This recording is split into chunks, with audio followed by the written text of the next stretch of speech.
우리 옆에 분과 인사하겠습니다. 잘 오셨습니다. 사랑합니다. 은혜 받읍시다. 제가 어, 플로에서 박사학위 과정 속에 수강했던 과목 하나가 영화와 신학이라는 과목이 있었습니다. 생소했습니다. 그리고 재밌을 것 같았어요. 그래서 공부를 하기 시작했는데 재밌더라고요. 그래서 옛날에 유행했던 괴물이라는 영화 있었잖아요. 한강을 저기에서 봉준호 감독의 그 괴물을 제가 10번 이상 봤어요. 그것을 신학하고 연결 지려고 여기서 한국에서 보고 가고 또 미국 가서도 보고 하루 종일 영화만 보는 거예요. 일주일 내내 영화만 보는 거예요. 그리고 그거를 창세기와 연결하고 또 어떤 것은 전도서와도 연결하고 이렇게 하는데 갔다 와서 그 공부를 끝나고 저한테 새로운 습관이 하나 생겼습니다. 그게 뭐냐면 엔딩. 영화를 끝이 나면 다 끝나고 나면 뭐가 나오죠? 음악이 나오잖아요. 음악이 나온과 함께 이게 나와요. 이거 쫙 올라가잖아요. 그러면 사람들은 저게 뭐냐면 나가는 소리야. 그래서 일어나서 나갑니다. 저는 이 습관이 생겼어요. 끝까지 앉아 있어요. 저게 지워질 때까지. 아, 왜, 왜 그랬느냐. 명작일 때는 더 그렇습니다. 아무리 명작이라 할지라도요, 유명한 감독 혼자는 안 돼요. 그리고 유명한 배우 몇 사람이서 안 됩니다. 그 명작일수록 저렇게 함께하는 사람이 많아야 명작이 나옵니다. 함께하는 것. 그래서 나중에는 제가 어떤 때는 그런 마음으로 그런 고마움을 표현하기도 해요. 고맙습니다. 당신들이 있어서 이 영화가, 당신들이 함께해서 이 영화가 명작이 되었네요. 예, 함께하는 것. 오늘 본문에 이제 엔딩과 같은 거예요. 오늘 본문 4장 7절부터 마지막 절까지는 영화의 마지막 장면, 사람들의 이름이 나오듯 오늘 마지막 골로새서를 마무리하면서 바울은 엔딩처럼 이름을 적으면서 이 사람은 어떤 사람이었고 이 사람은 어떤 사람이었다 이렇게 말하면서 골로새 교인들에게 문안을 합니다. 그러면서 저는 열 사람의 오늘 본문에 열 사람이 나오는데 특히 바울은 세 사람에게만 세 사람에게 특별히 세 사람에게만 아니라 세 사람 이름 앞에 아니면 이름 뒤에 함께라는 단어를 붙입니다. 함께했다. 성경은 창세기 이후로 하나님은 저와 여러분에게 함께하기를 원하십니다. 하나님께서 세상을 창조하셨습니다. 그리고 하나님 뭐라 했느냐면 심히 보시기에 좋았더라. 너무너무 좋았더라. 그런데 하나님께서 얼마 지나지 않아 오직 하나님의 한 가지만을 보고는 좋지 않았더라 이런 말씀을 하세요. 창세기를 내놓고 좋지 않았다라는 말씀을 하시는데 그게 어떤 거 있을까요? 창세기 2장 18절입니다. 여호와 하나님이 이르시되 사람이 혼자 사는 것이 좋지 아니하니 내가 그를 위하여 돕는 배필을 지으리라 하시니라. 좋지 아니하니 뭐 하는 것이 혼자 사는 것이 좋지 아니하니 그렇습니다. 아담을 혼자 지어놓고 아담 혼자 사는 것이 좋지 않았다 이렇게 얘기합니다. 하나님께서 천지를 창조하신 후에 다 좋았는데 딱 하나 혼자 있는 게 좋지 않았다라는 거예요. 제가 일부 때 이 설교를 했더니 어떤 권사님 하나가 입이 삐쭉삐쭉해요. 나는 혼자인디. 그래서 제가 그랬어요. 아니 혼자 아니에요. 왜요? 문 열고 나가면 나와 함께하는 사람들이 있잖아요. 그리고 나에게 물을 주고 나에게 불을 전달해 주고 그리고 여기까지 오게 하는 것 그 다음에 옆에 보면 동역자가 있고, 또 교회 왔는데 아이 권사님 잘 있었어? 그리고 둘은 사랑합니다 하고 또 이쁜이들 인사하잖아요. 혼자가 아니에요. 여기서 혼자라는 것은 누구도, 어떤 누구도 영향도 없고 그냥 독존을 얘기하는 거죠. 아담이 그랬습니다. 하나님께서 보시기에 안 좋았대요. 그래서 하와를 만들어 주셔서 같이 하기를 원하셨어요. 함께 하기를 원하셨어요. 사랑하는 성도 여러분, 나는 누구와 함께 하고 있나요? 내 주변에 나와 함께 하는 사람은 누구이나요? 나와 함께 하는 사람에 대해서 소중하게 여기는 우리 예수 믿는 사람 되기를 바랍니다. 정말 소중한 사람이에요. 그냥 헤어지지 못해서, 죽지 못해서 산다고 생각하는 것은 저주받은 사람들이 하는 행동입니다. 아무리 보기 싫은 남편, 아내라 할지라도 내 옆에 있는 것으로 감사하시기를 바라요. 어떤 분의 이야기, 이 자리에도 앉아 있는 것 같은데요. 그 남편이 그렇게 술 먹고 그렇게 괴롭혔는데 나중에 남편이 세상 떠났어요. 많은 사람들이 그랬어요. 속 시원하겠다고. 그분 말이 기억납니다. 아니요. 술차백이라도 내 옆에 있으니 내 옆에 있을 때가 행복했다고. 진실한 고백이죠. 함께하는 동역자, 함께하는 사람, 끝까지 함께하는 아름다운 위로자의 삶, 저와 여러분이 되기를 원합니다. 바울은 이 함께하는 사람의 소중함을 깨달았습니다. 그래서 그는 세 사람을 이야기를 하는데 첫 번째 누구냐? 7절입니다.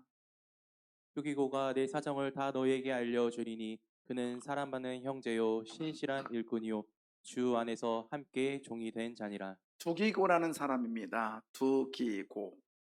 이 사람은 어떻게 표현하고 있느냐면 이 사람에 대해서는 내 사정을 다 너희에게 알려준 사람이에요.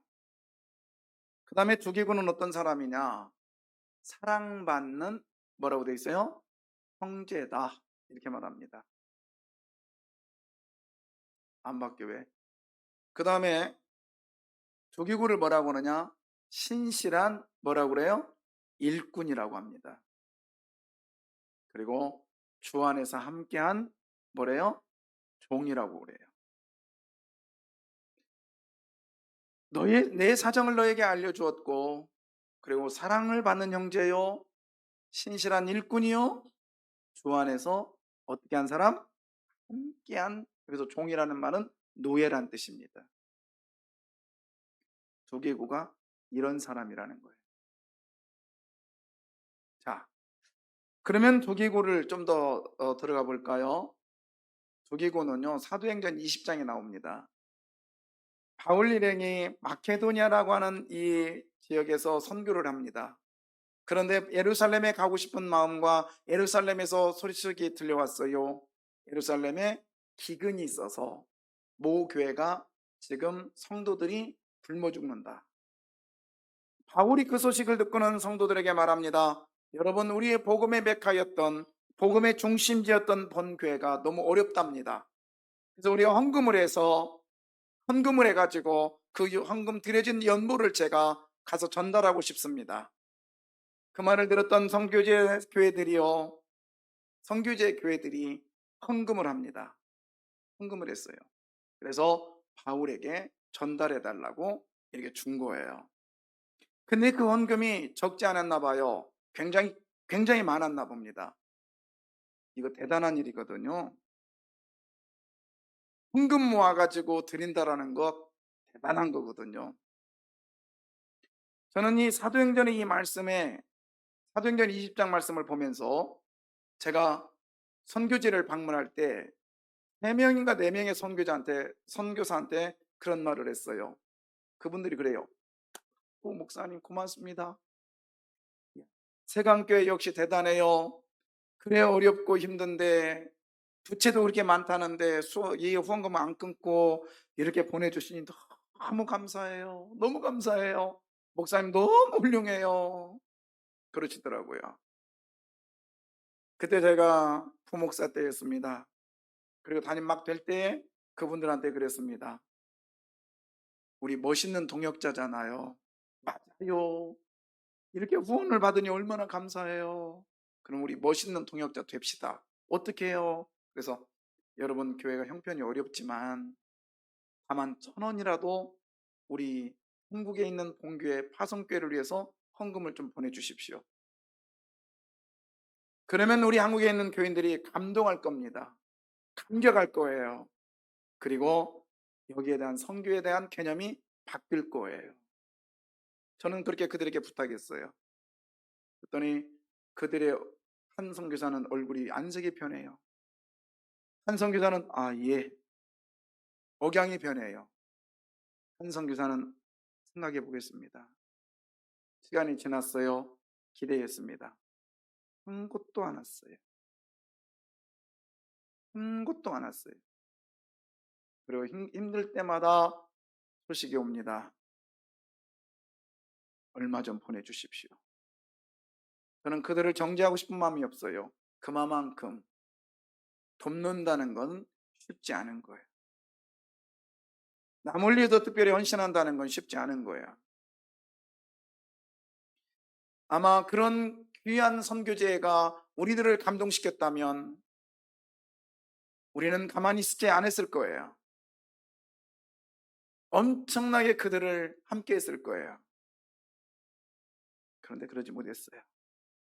근데 오늘 마케도니아의 교회들은 이 헌금을 모아서 바울에게 줍니다. 선생님, 예루살렘 갈 때 이 후원금을 가지고 가십시오. 너무 많아요. 그래서 바울은 어떻게 했느냐? 바울의 일행들을 모읍니다. 거기는 마케도니아 사람, 베레아 사람, 데살로니가 사람도 있었습니다. 그 중에 한 사람이 있었으니 두기고였습니다. 이 사람이 바울과 함께 후원금을 가지고 예루살렘에 온 사람입니다. 여러분, 물질을 맡길 수 있는 사람, 이 물질을 그와 함께 할 수 있는 사람, 이 사람은 아무나 안 맡겨요. 그리고 이 두기고는요, 두기고는 뭔가 있었다는 거잖아요. 그죠? 근데 두기고에는 에베소에서 나오고, 두기고 이야기는 에베소에서도 나오고, 디모데후서에서도 나오고, 디모데에서도 두기고 이야기가 나옵니다. 그런데 두기고 말할 때는 동일한 이야기를 해요. 나의 소식을 전해주고 너희가 유료를 받아라 이야기, 신실했다 이야기가 에베소에서도 똑같이 나옵니다. 거의 비슷하게 나와요. 자, 에베소서 6장 21절부터 22절까지입니다. 나의 사정 곧 내가 무엇을 하는지 너희에게도 알리려 하노니 사랑을 받은 형제요 주 안에서 진실한 일꾼인 두기고가 모든 일을 너희에게 알리리라. 우리 사정을 알리고 또 너희 마음을 위로하기 위하여 내가 특별히 그를 너희에게 보내었노라. 거의 내용이 비슷하잖아요. 사랑받는 형제, 그 다음에 거기 보면 진실한 일꾼이라는 건 뭐냐면 신실한 일꾼, 그 다음에 주 안에서 함께 한 자, 무엇보다도 나의 사정을 너희에게 알려준 자, 거의 똑같은 얘기를 해요. 여러분, 이런 사람 되시기를 주의 이름으로 부탁합니다. 어떤 사람은요, 이 사람한테는 좋은 사람이에요. 근데 어떤 사람은 근데 이 사람한테는 아주 못된 사람이에요. 이런 사람 있잖아요. 어떤 분이 교회에서는 그렇게 잘해요. 그래서 교회에서는 저분은 밥 없이도 살 수 있어. 너무 좋아. 그런데 집에 가니까 마귀요. 안 되잖아요. 안 되잖아요. 우리는 안에서나 밖에서나 그리고 누구에게나 동일한 소리가 들려지기를 주의 이름으로 부탁합니다. 저 사람은 A라는 사람한테 소개할 때도 이런 사람이야. 또 B라는 사람한테 소개할 때도 저 사람은 이런 사람이야. C라는 사람한테 소개할 때도 이런 사람이야. 이런 동일한 사람, 편하지 않는 사람 되기를 주의 이름으로 부탁합니다. 오늘 두기고가 그런 사람이었다는 거요. 그러나 그냥 이 사람이 그렇게 불려졌을까요? 아닙니다. 7절입니다. 두기고가 그렇게 불려졌을 이유는 뭐냐? 오늘 본문에 보니까 그는 사랑받는 형제요. 그 다음 뭐라고 되어 있습니까? 신실한 일꾼이요. 할렐루야. 신실하다. 이 신실하다 이 단어는 피스토스입니다. 피스토스. 이게 뭐냐면 나중에 파생된 단어가 저게 뭐죠? 그림이요? 피스톤이요. 피스톤. 그래서 저게 왕복 운동을 하죠. 왔다 갔다 하면 저게요. 우리 차 있잖아요. 차를 쫙 편안하게 갈 수 있는 거예요. 그래서 저게 12개가 있으면 12기통, 6개가 있으면 6기통, 그 2개가 있으면 2기통. 그래서 보통 2개 정도 이렇게 가지요. 근데 옛날에 보면은 차가 가다 서요. 그건 뭐냐면 저 피스톤이 안 움직이기 때문에 그런 거예요. 지금은 뭐 하나가 서도 계속 잘 가지요. 근데 저게 뭐냐? 피스토스. 쉽게 말하면 신실함이다 이런 뜻이에요. 그러면 신실하게 뭐라겠죠? 이것이 하나님의 성품이에요. 즉 하나님의 인품이야. 신품이죠. 신품. 뭐냐? 신실이라는 뜻이 뭐예요? 동쪽에서 해 뜨면 어디로 져요? 어제 동쪽에서 해 떴어요. 어디로 졌나요? 네, 그저께 동쪽에서 해 떴어요. 어디로 졌어요? 서쪽. 목사님 그저께는 비 왔어요 하지 말고. 그 다음에 내일, 자 오늘 동쪽에서 해 떴어요. 어디로 져요? 서쪽으로 집니다. 이게 뭐예요? 신실이라는 거예요. 봄이 왔습니다. 그럼 뭐가 와야 돼요? 봄이 오면 여름이 와야죠. 근데 봄이 왔어요. 저와 여러분 같은 성격이 오늘 기분이 언짢아. 에라이 겨울이 와라. 이럴 수도 있어요. 왜? 우리는 신실하지 못하니까. 근데 하나님은 뭐래요? 신실하대요. 이걸 다른 말로 말하면 순결이라고도 얘기할 수 있습니다. 이 피스토스라는 이 단어는 신실한 단어와 또 하나는 우리식으로 이건 신실한 단어는 하나님 앞에서 쓸 수 있는 단어요. 그리고 사람 앞에 쓸 수 있는 단어는 충성입니다. 충성이 뭐예요? 정직과 성실이에요. 정직과 성실하다라는 거예요. 근데 어떤 사람은요, 이런 사람이 있어요. 말을 너무 잘해. 그리고 조금 대단해. 그러니까 처음엔 사람이 막 붙어요. 근데 시간이 가면 갈수록 이상해요. 사람이 떨어져 나가요. 결국에요, 이런 사람들은 어떻게 하냐, 가만히 봤더니 직장을 자주 옮겨. 물질도 있지만은 경제적인 것도 있지만은 대부분 사람 때문에 직장을 옮기는 경우가 종종 있어요. 그 사람은 본인이 깨달으십시오.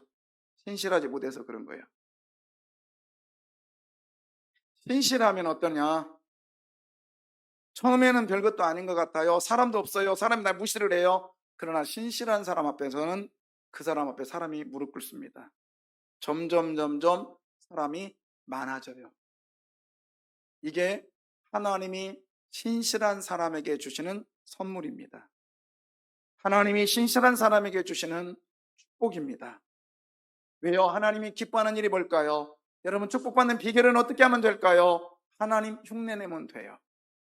하나님이 의로우신 분이에요. 그러면 우리는 의로움을 흉내내면 돼요. 의로움이 뭐라겠죠? 쯔다카, 다른 말로 말해 잘 베푸는 거예요. 이게 하나님의 성품이요. 그러면 여러분 복 받으려면요, 어떻게 하면 돼요? 받아 먹으면 돼요? 베풀면 돼요? 그렇죠. 베푸는 연습을 하십시오. 그러면 하나님이 너무 좋아. 얘가 내 닮았네. 나 닮았구나, 야. 이러면서요, 너무너무 좋아하세요.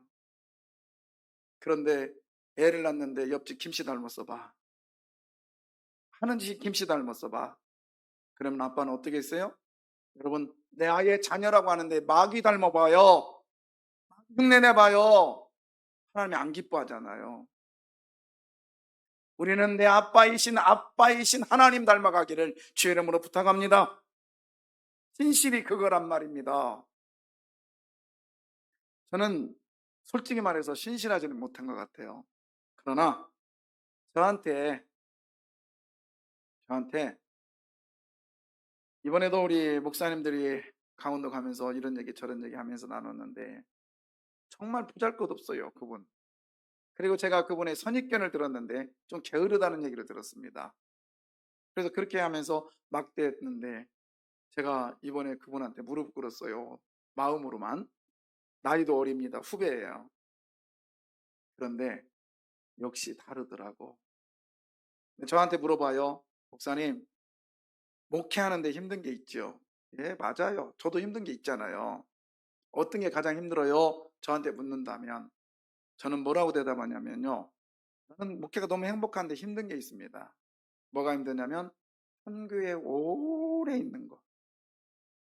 이게 가장 힘든 것 같아요. 왜요? 한 교회에 오래 있으려면 정직과 성실해야 되거든. 이게 어렵거든요. 그 목사님 보니까 부목사로 19년 있었어요. 제가 그랬어요. 이 사람한테는 아무 말도 하지 마라. 부목사 10년 이상 넘은 사람은 질려. 그중에 나도 13년 있었으니까. 근데요, 한 곳에 오래 있고 한 곳에 오래 있는 것, 이게 정말 어려워요. 여러분, 남들이 볼 때는 유능한 것 같아서 직장 막 옮기는데 이거 예수 믿는 사람 성품 아니에요. 왜 옮기느냐? 이유를 따져보세요. 돈 때문에 옮기는 건 별로 없어요. 거의 사람 때문에 옮겨요. 그러면 결국에 그 사람이 나를 힘들게 한다는 건 나도 그런 삶, 내가 그런 삶을 살았기 때문에 그런 거죠. 한마디로 말해서 신실하지 못하기 때문에 그런 거죠. 우리 예수 믿는 사람 신실하기를 바랍니다. 50커리만큼 신실하십시오. 그래서 저 사람은 부정하지만 성실해. 저 사람은 무능하지만 성실해. 성실 앞에는요, 유능도 무능도 필요 없어요. 인정받게 됩니다. 오늘 두기고가 그런 사람이었고 또 나중에 오네시모도 그런 사람이었습니다. 여러분, 함께하는 신실한 사람이 함께하는 저와 여러분 되시기를 바랍니다. 그래서 내가 먼저 신실한 사람 되고, 그리고 여러분이 주변 사람들이 신실한 사람들이 모아지기를 원합니다. 목사님이 신실해요? 그 말 하지 마. 저는 신실하지 못하니까 신실하자고요, 같이. 아멘. 같이 신실하자고요. 저 바라보면 넘어져요. 신실하지 못하니까. 그러나 신실을 위해서 같이 가자고요. 그리고 무엇보다도 누구 흉내 내자고요? 누구 흉내 내자고요? 하나님 흉내 내자고요. 아멘. 그래서 마지막 이 골로새 교회에게 바울이 마지막 그 엔딩을 하면서 뭐라고 하느냐? 우리 신실한 사람 되자. 하나님 앞에 신실하고 사람 앞에 신실한 사람 되자. 이런 사람과 함께 하자. 아멘. 이런 공동체가 되기를 바랍니다. 두 번째 사람 볼까요? 함께한 사람 9절입니다. 신실하고 사랑을 받는 형제 오네시모를 함께 보내노니 그는 너희에게서 온 사람이라 그들이 여기 일을 다 너희에게 알려주리라. 예, 오네시모를 얘기하는데 오네시모 앞에도 뭐라고 돼 있습니까? 신실하고. 그런데 오네시모는 뭐라고 돼 있냐? 너희에게서 온 사람이라 이렇게 돼 있습니다. 너희에게서 온 사람이라. 자, 오네시모를 알기 위해서는 빌레몬서를 알아야 되는데 이런 이야기입니다. 제가 좀 설명할게요. 빌레몬은 원래 오네시모는 어떤 사람이냐면 빌레몬의 종이었습니다. 근데 골로새가 아주 잘 나갈 때, 이 빌레몬이라는 부자의 종이 있었어요. 근데 오네시모가 빌레몬의 뭔가를 훔쳐가지고 노예인 주제에 도망을 합니다. 그때 당시에 도망하면 노예는 바로 사형이에요. 그리고 이 노예를 숨겨준, 도망자 노예를 숨겨준 사람이나 잠을 재워준 사람도 발각되면 사형입니다. 그러니까 오네시모가 어떻게 하느냐? 돈을 훔쳐가지고 에베소에서 배를 타고 로마로 도망갔어요. 로마에 사람이 많으니까 숨어드는 거예요.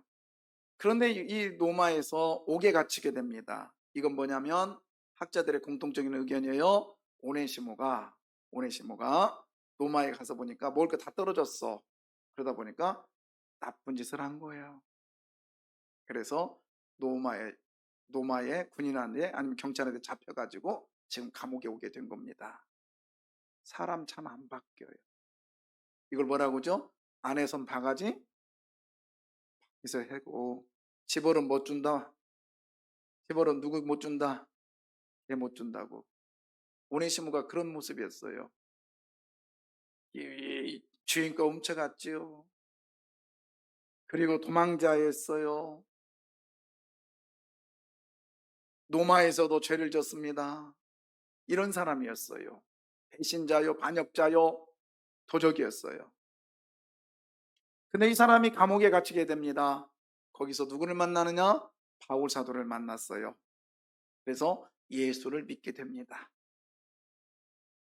시간이 지났습니다. 어떠한 이유인지는 모르지만은 오네시모가 석방이 됩니다. 감옥에서 이 오네시모가 예수를 믿더니 완전히 변화돼 버렸어요. 완전히 변화됐어요. 그래서 바울을 신실하게 섬기는 거예요. 신실하게 섬겨요. 근데 바울이 오네시모를 보면서 감동을 합니다. 여러분, 예수 믿는 사람은 옛날에 나의 삶이 도적이었고 사기꾼이었고 그리고 거짓말장이라 했다 할지라도 예수 믿고 나서는 달라져야 됩니다. 달라져야 돼요. 오네시모는 어떻게 달라졌을까요? 바울은 오네시모를 향하여 이렇게 달라졌다고 얘기를 합니다. 빌레몬서 8절 10절입니다. 이러므로 내가 그리스도 안에서 아주 담대하게 내게 마땅한 일로 명할 수도 있으나 도리어 사랑으로서 강구하노라. 나이가 많은 나 바울은 지금 또 예수 그리스도를 위하여 갇힌 자 되어 갇힌 중에서 낳은 아들 오네시모를 위하여 내게 강구하노라. 예, 뭐 여러 말이 있는데요. 한마디로 그거예요. 이 오네시모를 뭐라고 하냐면 마지막 줄에요. 갇힌 중에 뭐예요? 낳은 누구래요? 아들이래요. 아니 오네시모를 뭐라고 불러요? 아들이래요. 아들을. 바울이 성경에서 아들이라고 부른 사람은 세 사람밖에 없어요. 디모데, 오늘 오네시모, 그 다음에 디도. 이 세 사람 중에 한 사람이 오네시모랍니다. 여러분, 지도자로에게서 너는 내 아들이야 이런 말 들을 때 얼마나 감격스러운지 몰라요. 근데 아무나 아들 하겠습니까? 아들다우게 변화되었고 바울이 볼 때는 정말 얘는 아들이다. 너무 귀한 아들이다. 이러니까 이 말은 뭐예요? 오네시모가 그만큼 변화됐다는 얘기입니다. 우리 이렇게 변화됩시다. 아멘. 예, 이런 변화돼야지요. 자기가 모시는 주군 앞에는 주인과 상전이 아니라 나는 그분의 아들처럼 노력을 해야지요. 그래야 여러분 우리 주님이 복 주십니다. 저 사람은 나의 사장이야가 아니라 저 사람은 나의 부모라고 믿고 우리가 섬겨야 됩니다. 그럴 때 하나님께서 그 다음은 책임져 주실 거예요. 이만큼 변화돼야지요. 예수 믿었는데 겉만 예수 믿는 사람이요, 겉만 신앙생활 몇 년 했다라고 하는 이 명함만 가지고 다니지 전혀 삶이 변화가 없다면 예수 믿는 사람 아니요.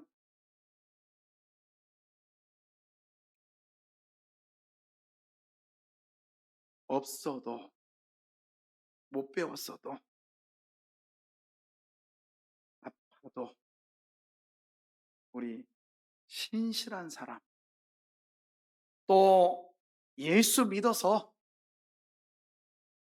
완전 변화되는 사람, 이런 사람 되어서 아들 되십시다.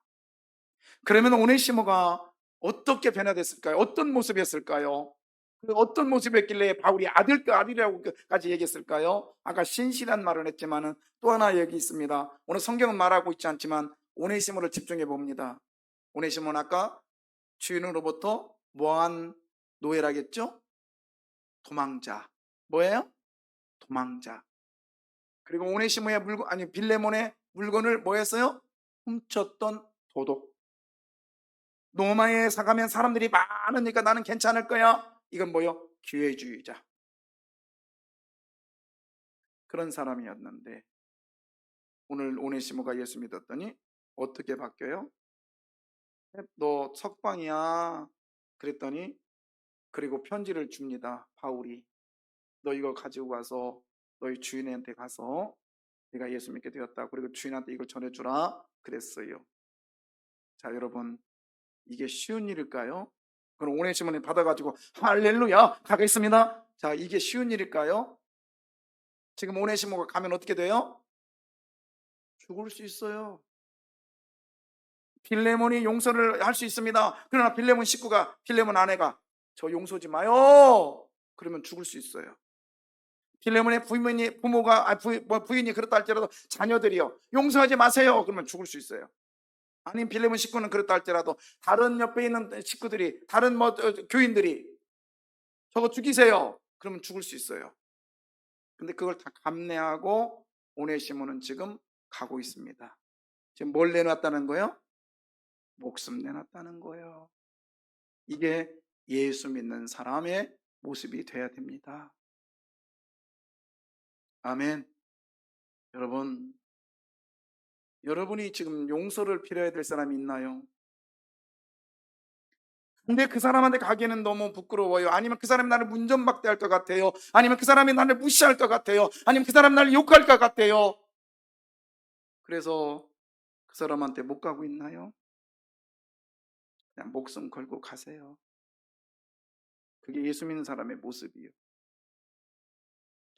조금 자존심 상했다고 뒤로 확 돌아서고, 조금 자존심 상했다고 아기다툼하고, 좀 자기 존심 상했다고 여기저기서 불만 불평통하는 것, 예수 믿는 사람은 아니요. 예수 믿는 사람은 그렇게 살면 안 되죠.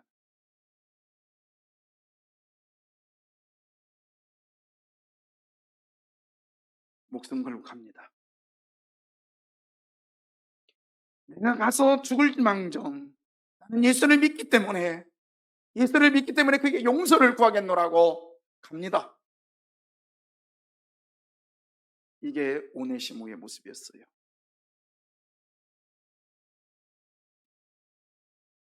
이건 어떨까요? 20년 가까이 흘렀는데 전화가 왔네요. 그러면서 하는 말이에요. 저한테, 목사님, 예, 혹시 제가 목사님 주소를 좀 알 수 있을까요? 왜요? 제가 좀 선물 하나 보내려고요. 근데 교회 떠난 지도 오래된 분이에요. 왜 그래요? 그냥 인사차? 아니요. 제가요 20년 전에 목사님한테 이렇게 말을 했는데 목사님을 내가 무시한 말이 있어요. 근데 그게 마음에 걸려요. 그래서 이렇게 사과하는 마음으로 제가 홍삼 한 박스 보냅니다. 그래요. 그래서 참고로 홍삼 안 좋아해요. 그리고 쑥 보냈어요. 그게 사과일까요? 또 어떤 사람은 전화 왔어요. 목사님 주일날 교회 계세요? 당연히 교회 있지. 제가 갈게요. 언제요? 제일 바쁜 시간에 온대. 그래서 아니요. 3시에 오겠대. 그때 예배예요. 그러면 2시에. 그분이요. 내가 그분을 정말 신앙인으로 만들고자 내가 하나님께 회개하는데 노력 엄청 했다고요. 말을 엄청 주저리 일마로 왔다 저기 왔다 백두산 갔다 한라산 갔다 해가지고요. 1시부터 제가 얘기 들었는데 6시까지 얘기 들어줬어요. 내가. 저라는 사람은 1시부터 6시까지 말하는 건 쉽지만 듣는 건 엄청 어려운 사람이에요. 내가 들어줬다고요. 등록했어요. 그러고 나서는 얼마나 저를 부대끼게 했는지 몰라요. 근데 온데 간데 없이 그냥 가버렸어요. 자기가 나중에 뭐 하다 찔렸나 봐요. 저한테 사과하러 오겠대요. 왔어요. 유산균 한 통 가지고 왔어요. 나 유산균 안 먹어. 그리고 놓고 갔어요. 목사님 용서해 주세요. 뿅 가버렸어요. 그게 사과예요? 그건 사과 아니에요. 통보지. 사과는 상대의 마음이, 상대가 손을 내밀 때 진정한 사과요. 그게 용서입니다. 그러나 우리는 어떻게 돼요? 그럼 그것도 하지 말라고요? 아니요. 그리고 또 가셔야 돼. 또 홍삼 보내줘야 돼. 그리고 또 보내줘야 돼. 나 홍삼 장사 좀 하게 해줘. 그래서 그가 완전한 변화가 내가 당신을 받아들입니다라고 할 때까지 우리는 용서를 구해야 됩니다. 그래야 아들 되죠. 근데 또 오늘 빌레몬의 입장에서 볼까요?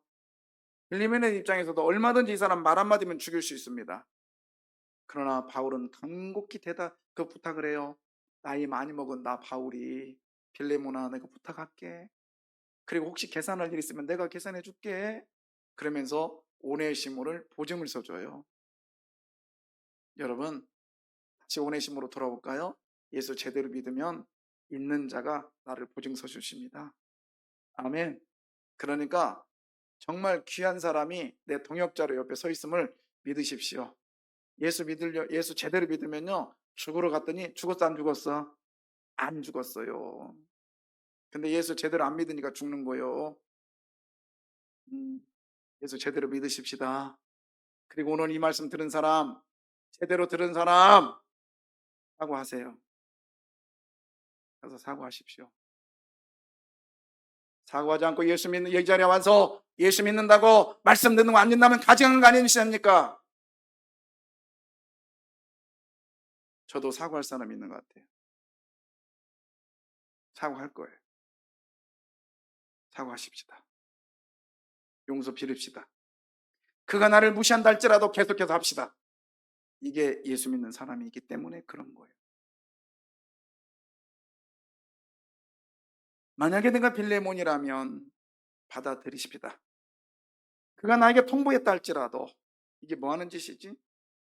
그러면 그랬다 할지라도 나는 덕금을 용서받았기에 그냥 용서하십시다. 심지어 이런 경우도 있었어요. 새벽 1시에 전화 왔습니다. 그래서 뭐 하는 말이 목사님 저 나무개입니다. 근데 왜요? 제가요 그 교회에서 막 이렇게 유람 피고 했던 거 용서해 주세요. 제가요 성경 공부하다 보니까 정말 마음이 찔려요. 용서해 주세요. 뚝 끊어버렸어.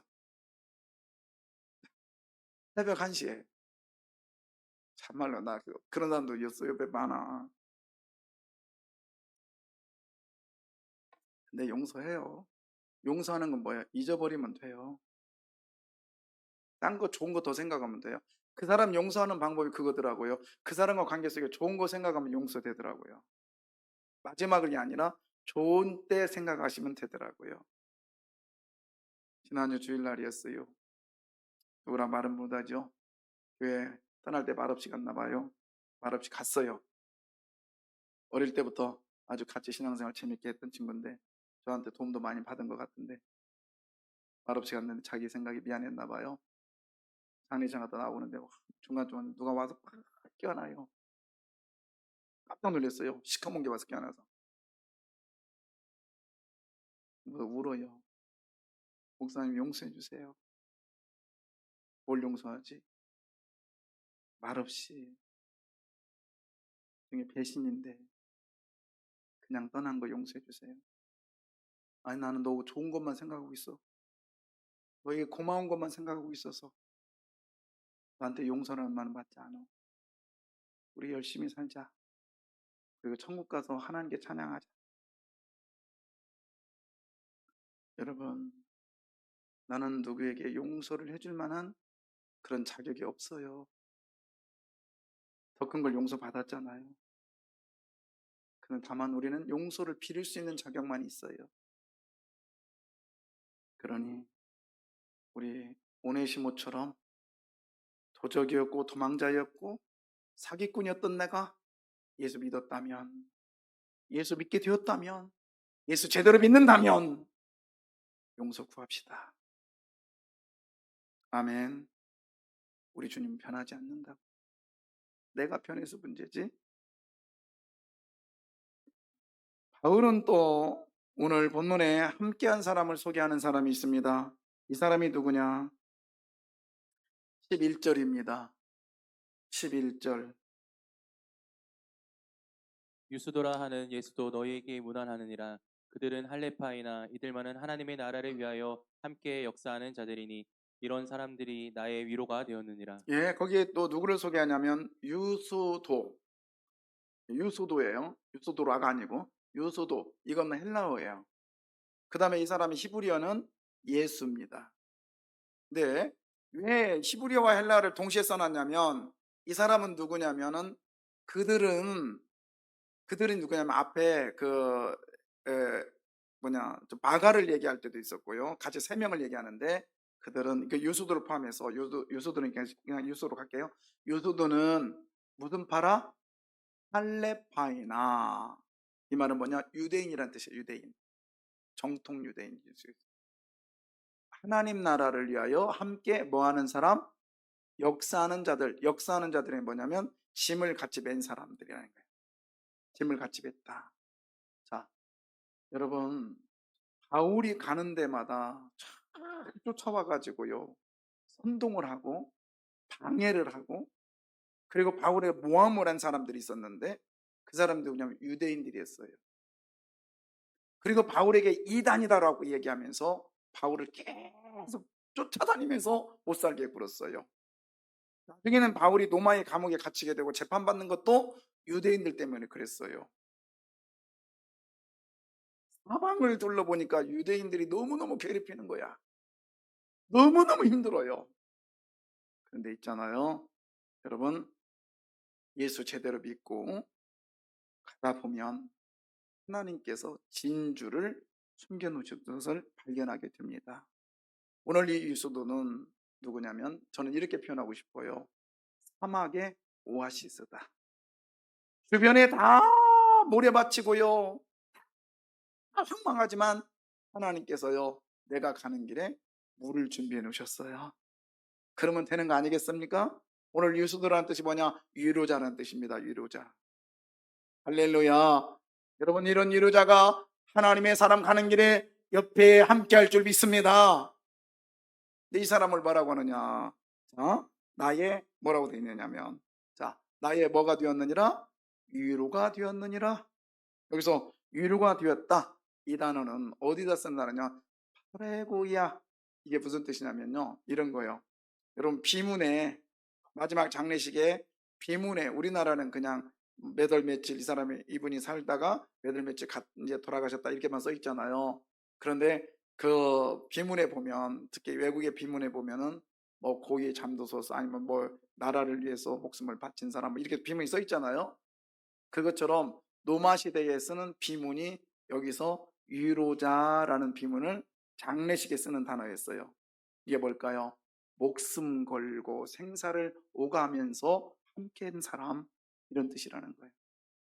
그러니까 오늘 유수도는 바울에게 유대교에서 개종했을 뿐만 아니라 개종한 이 사람이 예수를 믿고 나니까 하는 곳마다 목숨 걸고 함께한 사람이라 이 말입니다. 얼마나 위로가 되었을까요? 응? 수많은 사람들이 바울을 괴롭혔지만은 바울은 그 수많은 사람들 중에 하나님께서 유수도를 다 그 가운데서 끄집어내가지고, 바울아, 저 많은 사람들이 너를 괴롭힌다 할지라도 그 중에 나의 사람이 있단다. 너의 동역자로 내가 보내줄게. 그러면서 여러분, 함께 옆에 있게 하신 것을 감사하시길 바랍니다. 아멘. 그렇지 않습니까, 여러분? 집이 아무리 많고, 저는 종종 생각해요. 아파트가 저렇게 많은데 가끔 듣잖아요. 내 집이 없으면 뭐가 중요해? 그렇잖아요. 별로 안 좋은 집이 있다 할지라도 내 집이 있으면 행복한 거예요. 그렇잖아요. 몇백 평, 몇만 평, 아니면 수십만 평을 살고 수백 채가 있다 할지라도 나가 없으면 아무 소용이 없는 거예요. 그러나 작은 것 하나라도 내가 가지면 행복인 거예요. 수많은 유대인들이 나를 괴롭힌다 할지라도 그 한 사람 유수도가 나와 함께하는 통역자가 섰으니, 통역자로서 생사를 목숨을 걸고 나를 위로하고 있으니 이거보다 큰 행복이 어디 있겠느냐, 이 말입니다. 저의 멘토이신 목사님께서 제가 찾아가서 목사 처음 목사 안수 받을 때 그분에게 찾아가서 나중에 물었습니다. 목사님, 목회할 때에 어떻게 하면 행복한 목회, 성공한 목회를 할 수 있을까요? 그랬더니 그분이 그런 말씀을 하셨어요. 아픈 손가락에 신경 쓰지 말고 성한 손가락에 더 많이 신경을 쓰거라.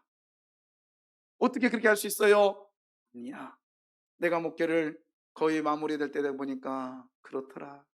많은 목사들은 그냥 아픈 손가락에 쩔쩔쩔 매가지고 다른 일 못하는데 나는 깨달았다. 아픈 건 아픈 거요. 그러나 봤더니 좋은 손가락, 건강한 손가락이 더 많더라. 거기에 신경 쓰고 달려가다 보면 아픔을 못 느낀단다. 우리는 아픈 걸 느끼다 보면 더 아파요. 그래서 제가 근데 그분은요 그런 저기를 했어요. 그분은 목회하면서 응? 목회하면서 힘든 부분이 있으면 이렇대요. 설교하다가 조는 분들 있잖아요. 그럼 그 조는 분 안 쳐다본대요. 그래 딱 봐서 아멘, 아멘 하는 사람만 쳐다보고 말씀만 전하는데. 저도 그런 게 있어요. 근데 너무 감사한 것은 진짜 안 졸아. 지금 두 명 찔리지? 어, 괜찮아요. 성도 여러분, 우리 바울처럼 가다 보면 많은 사람들이 나를 힘들게 한다 할지라도 우리에게 유수도가 있음을 믿으십시오. 생명 걸고 나와 함께하는 동역자가 있단 말이에요. 한 사람만 있으면 되는 거 아니에요? 아멘. 그냥 어정쩡한 사람, 천 사람보다 목숨 걸고 나와 함께하는 동역자가 하나만 있어도 행복한 거 아니야, 이 말입니다. 그런 동역자, 저는 여러분에게 제 소원하는 게 있다고요. 우리 권사님들, 집사님들, 연로대 하신 분들, 정말 제 손으로 여러분에게 장례를 치러드리는 것이 제가 소원이에요. 아멘. 제가 그랬더니 어떤 권사님이 그러더라고, 두 분이서. 김 권사, 우리 목사님 은퇴하기 전에 줄게. 참말로. 이거 제가 은퇴해도 여러분 장례는 치러드릴게. 우리 좋은 교회 만들어 가요. 좋은 교회, 서로가 위로해주고 행사를 같이 하면서 끝까지 함께하는 아름다운 교회. 세상에 안 알려줘도 괜찮아요. 오늘도 말씀드렸잖아요. 지난주 목요일 날 어느 목사님이 저한테 그래요. 세강교회가 자기네 교회보다 적은데 선교지가 어디냐고 물어봐요. 물어봤더니 다 대답해 줬어요. 그리고 우리 이래 한다고, 그리고 앞으로 나는 비전이 있다고. 뭔데요? 강원도에다가 아파트 한 채 사서 선교사들 오면 거기서 얼마든지 힐링하고 갈 수 있도록. 제가 이번에 가서 강원도 그 아파트값 물어보고 왔어요. 물어보고 왔더니 싸대. 1억에서 2억 사이요. 얼마나 하나님이 주실 줄 믿습니다. 사버릴까요? 어, 얼마 전에 선교사가 문자 왔어요. 한국에 오는데 한 달 동안 있는데 있을 곳이 없다고. 그래서 우리 교회에서 자라고 하면 새벽 예배 나와서 부담스러울까 봐 그냥, 근데 어디라도 좀 알려주고 싶은데 없어요. 선교사들 와서 얼마나 힘들어. 그런 데 와서 쉬었다 갈 수 있도록 그런 것도 좀 만들어 보고 싶다. 예, 될 줄 믿습니다. 5개 사가지고요, 여러 군데다 놓고 선교사들, 아니 선교사들만 가, 우리 부목사들 아니면 우리 교인들도 가서 쉬었다 올 수 있도록 이런 힐링센터를 만들고 싶어요. 예, 하나님만 하실 줄 믿습니다. 아멘. 또 보냈더니 싸워가지고 오면 곤란한데 그런 일이 없고. 할렐루야. 하나님 변하지 않아요. 내가 변해서 문제지. 우리 찬양 드릴까요? 변찮는 주님의 사랑과